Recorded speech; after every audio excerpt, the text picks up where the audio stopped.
So I'm walking down like 17 aisles at Lowe's and I can't find the bee killer anywhere. They probably outlawed it here in this state. Which makes more sense. Now I'm going to have to do something more dangerous to kill the damn bees. Great thinking. We'll find out. It's probably going to be in the last place I look.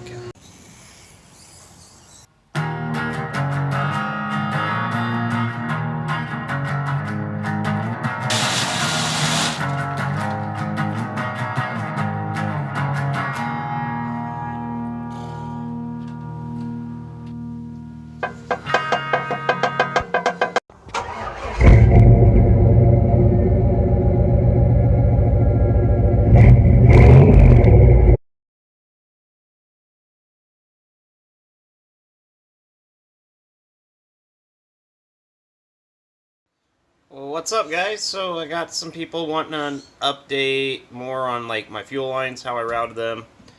So we're gonna hop under there. We're gonna show you that, and we're gonna show you how I mounted my starter because it's a little different than what you would think.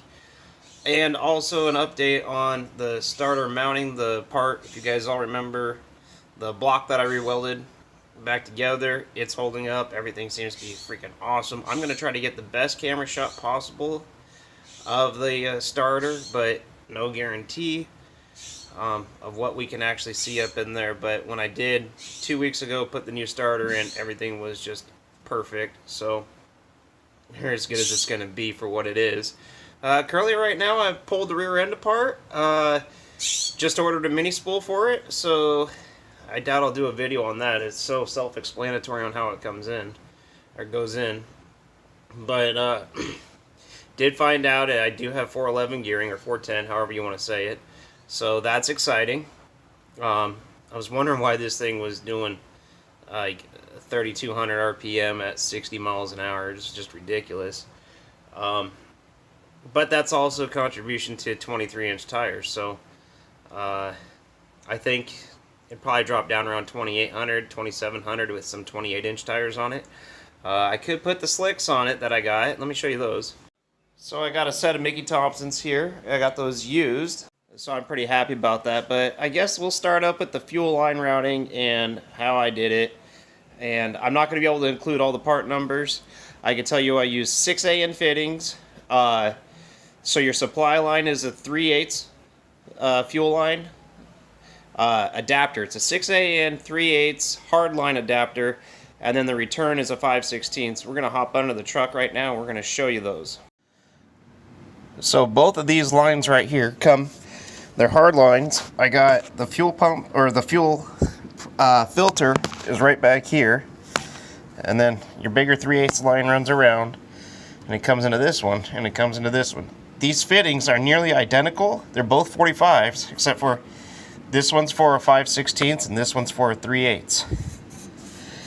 And after they make the fitting there, they run directly into the frame rail. And this was the pain in the ass part of that. They ran through the frame rail all the way up to the front of the truck, and I'll show you where they come out at. So looking at it, these lines come out right here. Now I had marked with tape which line was going to be my return line and which line was going to be my supply line. And they just come right up out of there. And you have to be careful because it's hard to weave them around your coil spring. But they come under here. And I do want to get like one of those clamps that clamp the lines together right here. That's in the plan. And then they shoot up to the passenger side frame rail up over here. And then I'll show you where they go from there. So here's the battery right here. They come up. You got your supply, your return, and then your feed.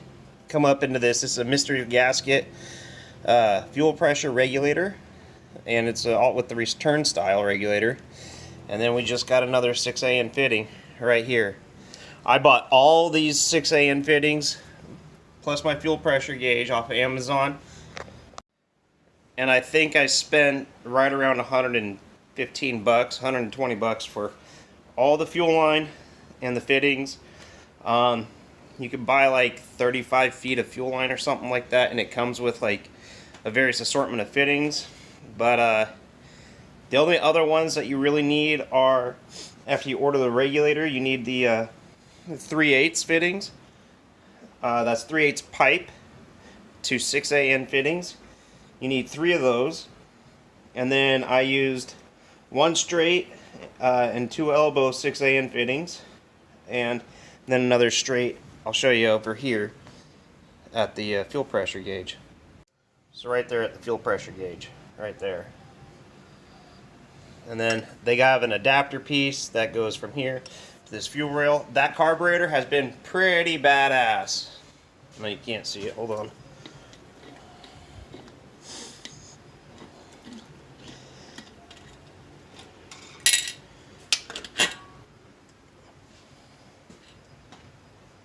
Put that down.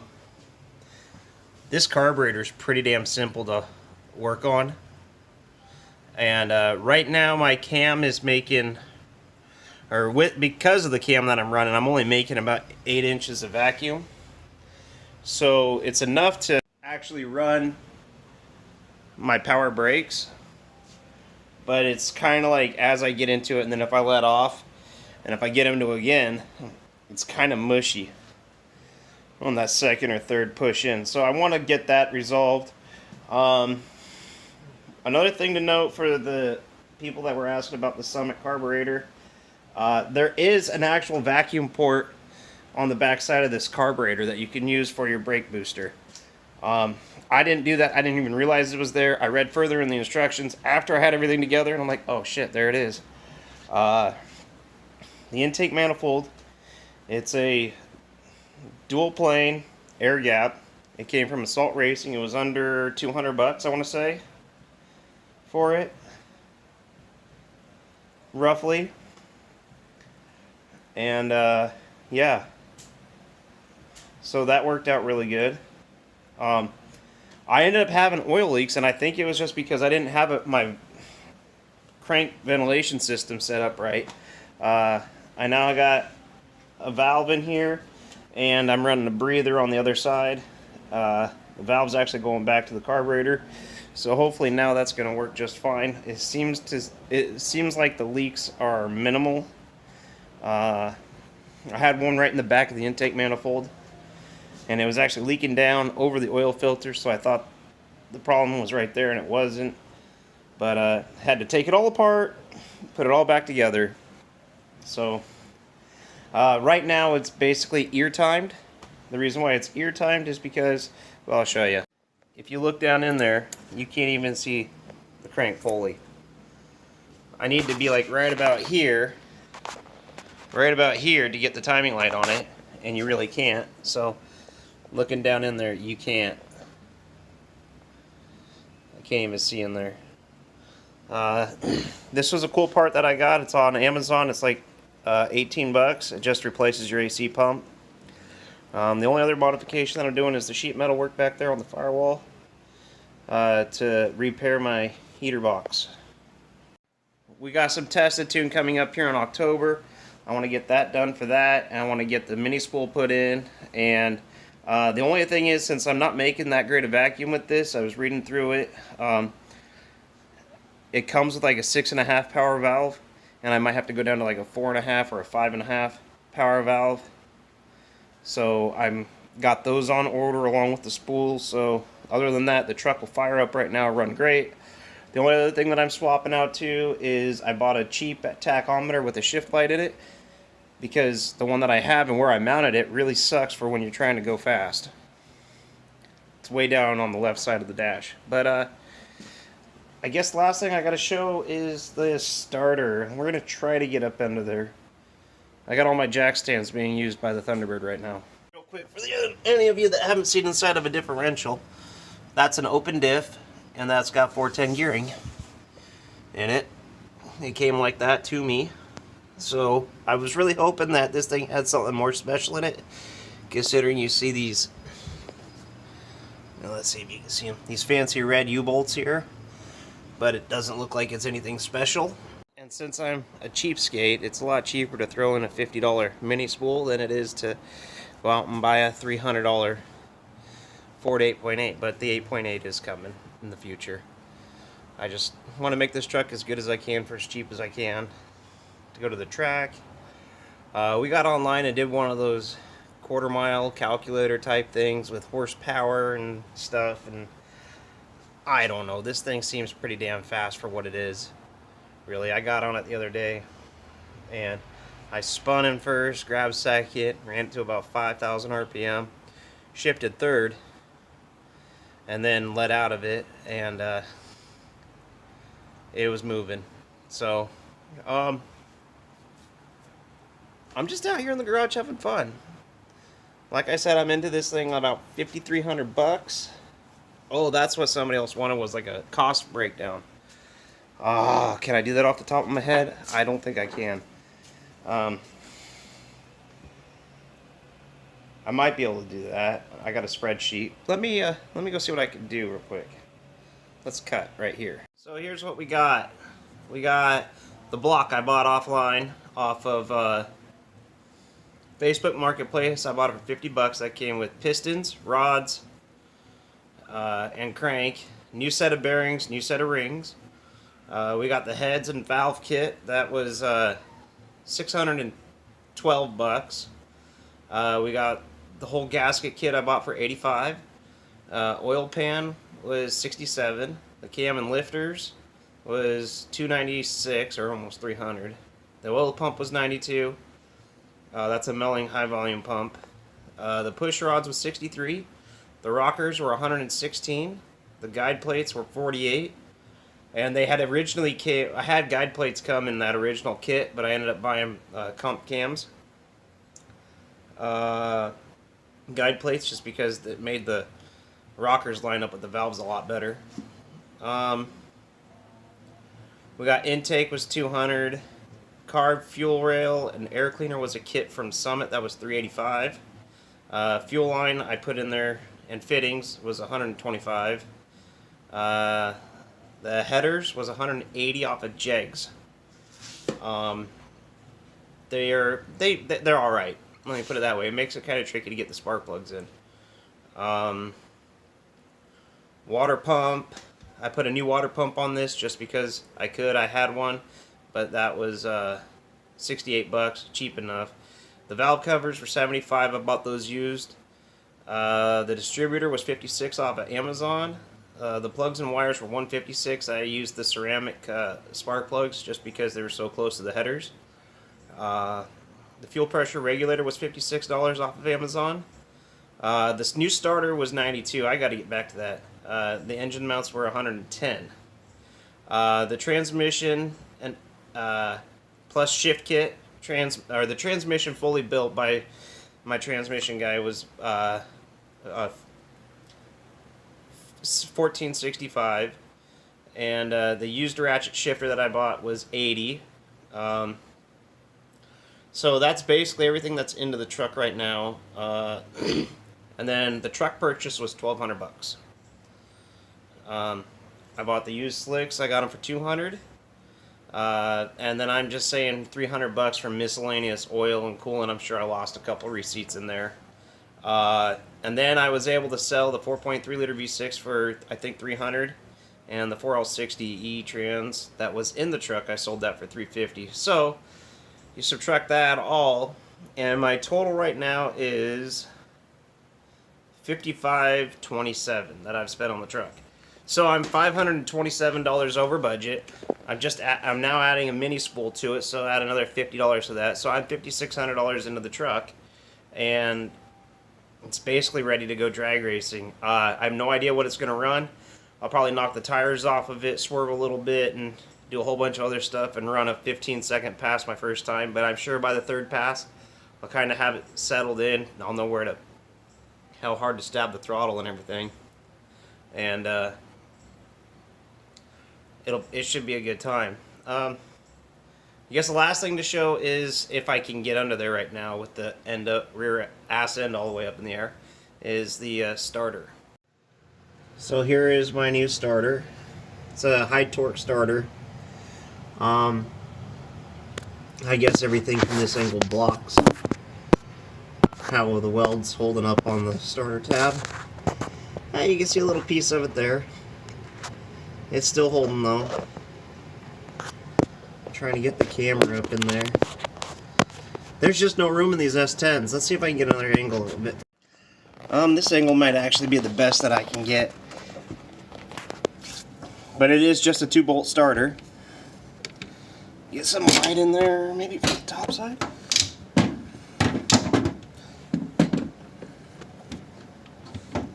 Come on, hold up there.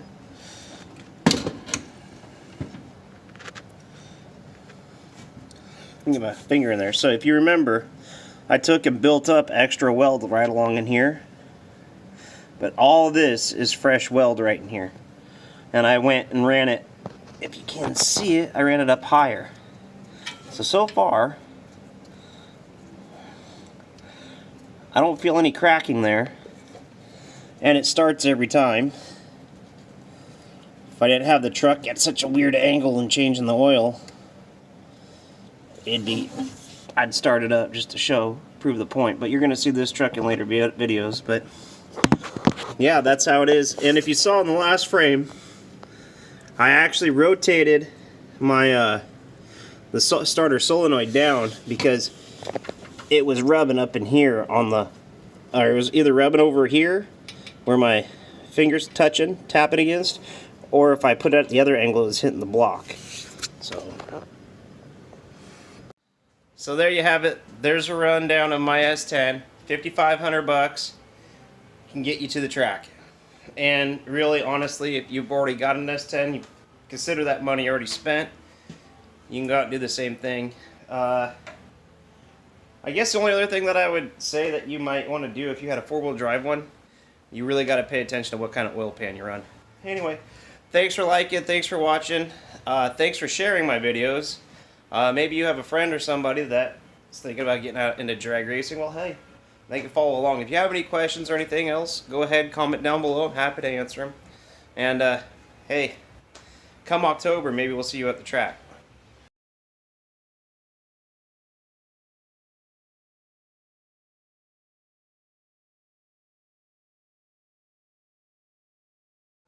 I don't know if you can see up there, but I got a pretty active wasp nest. We're going to see what the old brake clean does to it. So here we are. This is Cheapskate Garage's version of Jackass. I know better. I should wait till it's dark out and get some foaming bee killer, but we're just not going to do that right now. I'm going to have to run like hell.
I think all this stuff did is just piss them off.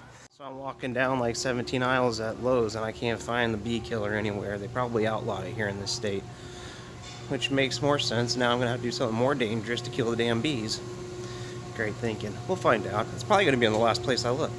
I would think that it'd be here in the ant department with all the other insecticides and killers, but I guess not. Of course, right after I clicked off the last stopped recording, I found it, looked left, and there it was. So it was in the area it should have been. We're gonna have us some dead bees within the hour. So I just got back home and I'm going to get you a better shot of how big this thing actually is. Maybe try to get a better camera angle. That's what I'm talking about. Those guys right there. I got a whole bunch of them. And they're all like hiding right up in there. Pretty good size. So I got two different types. This is the foaming stuff. So it foams over it, and this is just kill on contact, I guess. I don't know. Sprays 27 feet. I think this will be the backup plan. We'll hit it with this one first. It only sprays 20 feet. We got it covered though. Alright, here we go.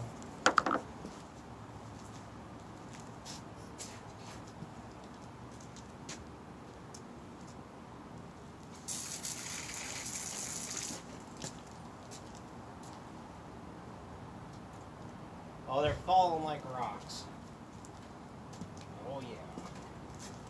Oh, they're flying shit.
I think I got them all and I didn't even use the whole can.